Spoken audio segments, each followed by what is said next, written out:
Okay, today we're going to talk about Newton's Newton's second law of motion. And this is a very simple law.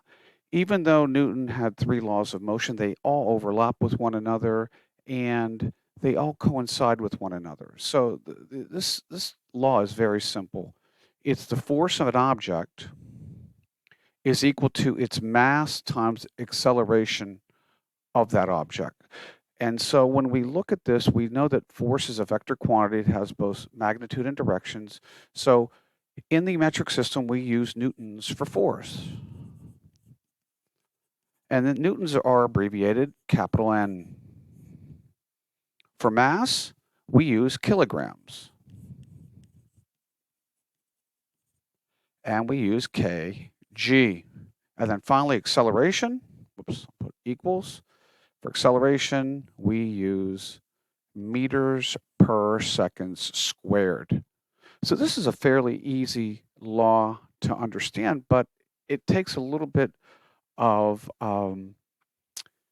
knowledge to understand how it applies to moving objects. So let's move on. So here's our graphic organizer for force is equal to mass times acceleration. From this graphic organizer, we can get a number of different things. As you guys remember, or you should remember, this line means divided by, and this line means times. And so we can look at this particular equation and say that force, F,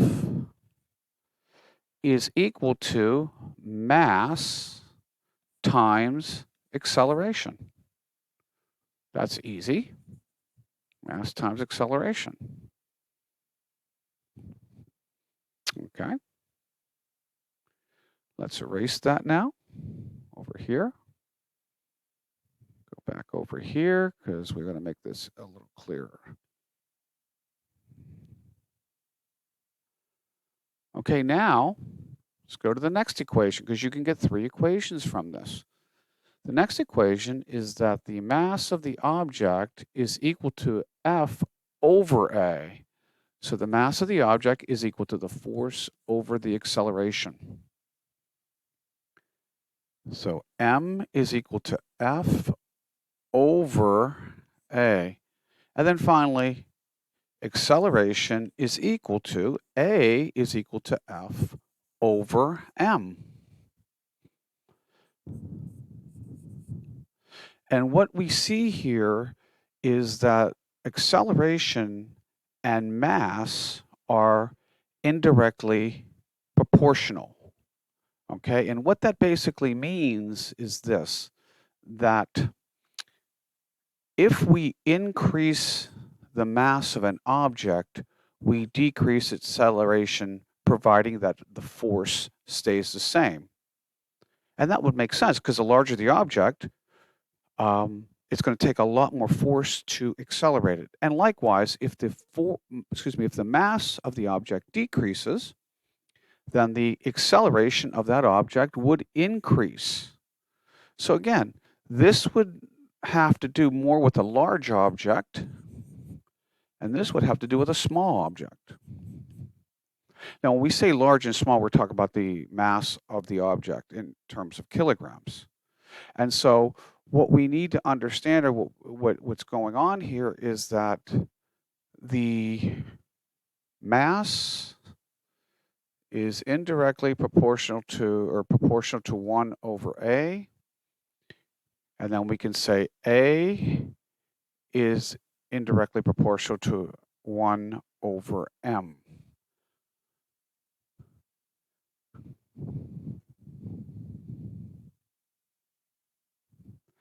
So when we look at Newton's law of this force, okay, we have to look at whether the forces are balanced or unbalanced. So here we have two groups of people. Here's group 1, and here is group 2, and we can see here that they're both pulling at 300 newtons, so therefore that middle part of that rope will go nowhere. The forces are balanced. Okay, because the forces are going in opposite directions, we tend to subtract the forces. So we could say that group 1 force is 300 newtons. Group 2 force, because it's going in the opposite direction, we're going to subtract it, and we get 0 newtons. And again, we subtract them because the forces are going in opposite directions. However, with an unbalanced force, it's a little bit different here. Now we see that the forces are different. Here's 400 and 300. So if we had a little ribbon right there. So now we can take, group 2, group 1, and group 2. So now we know that group 1 has a larger force, it's 400 newtons, and we're going to subtract from that the other group 2, and they're in the opposite direction, so that's going to be 300 newtons. And so the difference is going to be 100 newtons. And so what ends up happening is that force now is moving in the direction of group 1. So the overall force would be moving this way of 100 newtons. Now, when we subtract these two forces, force 1 and force 2, we'll call this one force 1 and this one force 2. So this is force 1 minus force 2. That's going to equal the net force acting on the object, the net force. That's fairly easy to see. I don't think that's a very difficult concept. So an unbalanced forces create a net force or force net in the direction of the larger force. Okay, and unbalanced forces create a net force in the direction of the larger force. Remember, forces are a vector quantity. And so when we look at this, let's go back here. You can see that the net force right here is going in the direction of the larger force.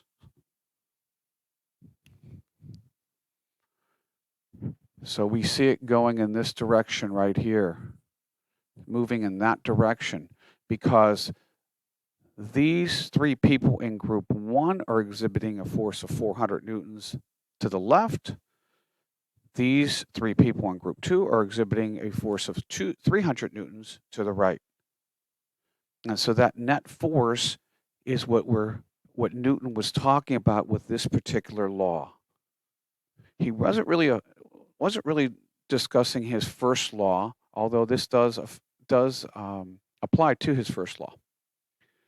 So let's take a look at vector addition. So here we have a wind blowing, and the wind is blowing in this direction.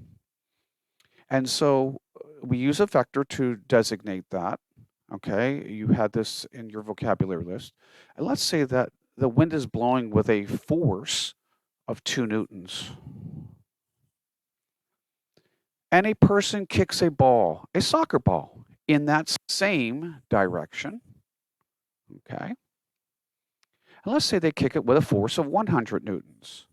So because both forces are going in the same direction, 2 newtons and 100 newtons, okay, in this case, we add them. So force 1 plus force 2 is going to equal the net force. And the reason why we add them is because they're going in the same direction.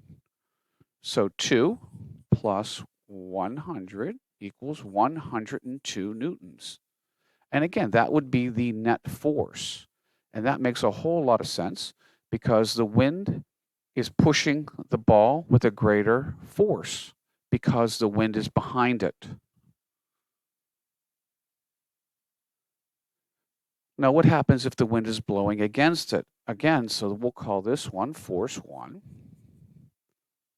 and it's 2 newtons. But we're kicking the sock, and it's going in this direction.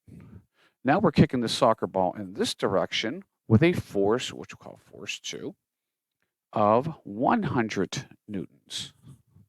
So now because the directions of the vectors are in opposite directions, we're going to subtract them to get the net force. Again, this is going to be your 2 newtons here, and this is going to be your 100 newtons here.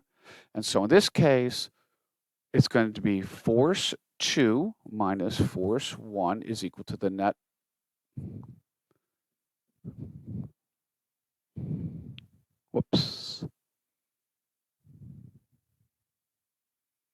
is going to be equal to the, let's see if I get this going here. Sorry about that. Is equal to the force net. In this case, it's going to be 100 minus 2 or 98 newtons. And so the overall direction is going to be in this direction right here. Okay, so the ball is going to move in this direction like that.